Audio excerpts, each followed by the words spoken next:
खेत में घुसे पशुओं के पैरों में कीलें ठोकने का पशु क्रूरता का यह मामला। एक आरोपी गिरफ्तार, 2 आरोपी फरार। तेंदुखेड़ा थाना अंतर्गत देवरी निजाम ग्राम से पशु क्रूरता की सारी हदें पार करने वाला मामला 2 दिसंबर को सामने आया था, जिसमें खेत में घुसे पशुओं के द्वारा फसलों को नुकसान पहुंचाने से नाराज कुछ लोगों द्वारा पशुओं के पैरों में निर्दयता से लोहे की कीलें ठोक दी थीं, जिसकी सूचना भगवती मानव कल्याण संगठन के सदस्यों द्वारा तेंदुखेड़ा पुलिस को दी गई थी, जिस पर पुलिस ने अज्ञात लोगों के खिलाफ मामला दर्ज करते हुए जांच शुरू कर दी थी, लेकिन अज्ञात आरोपियों का पता नहीं लग पा रहा था।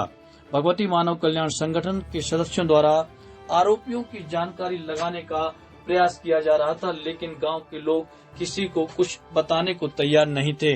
तभी गांव के बच्चों को विश्वास में लेकर पूछा गया तो बच्चों द्वारा कुछ लोगों के नाम बताए गए, जिसकी सूचना पुलिस को दी गई, जिसके चलते पुलिस के हाथ आरोपियों तक पहुंच गए और एक आरोपी को गिरफ्तार कर लिया गया है, वहीं 2 आरोपी फरार बताए जा रहे हैं। उप निरीक्षक R.K. गोस्वामी ने दी इस पूरे मामले को लेकर जानकारी।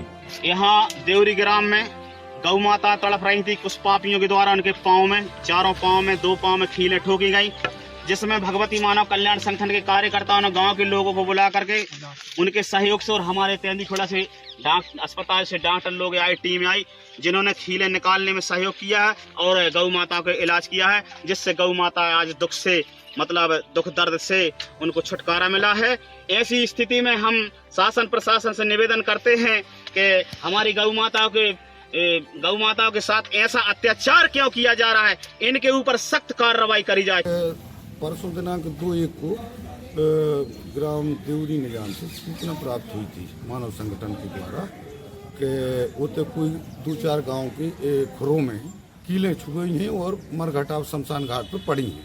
जो हम लोग यहाँ से तत्काल उस सूचना पे पुलिस स्टाफ को लेके गए और कुछ मानव कल्याण समिति के सदस्य थे, जिन लोगों के सहयोग से जाके वहाँ देखा तो वो डॉक्टर को भी ले गए थे। तो वहाँ पे 2 गाय, 1 बैल और 1 बछड़ा बैठे मिले, जिनके गाँव के खुरों में कीलें चुभी थी, जो अज्ञात पशु थे। तो उनके खिलाफ फिर शाम को मुकदमा कायम कर लिया था और कल जाके फिर उनकी तलाश की है। तो फिर 3 गायें और मिल गई हैं, जिनकी पैरों में खुरी थी, और उनमें 3 आरोपी हैं, जिसमें से 1 आरोपी को गिरफ्तार कर लिया है, 2 आरोपी अभी फरार हैं और विवेचना भी जारी है।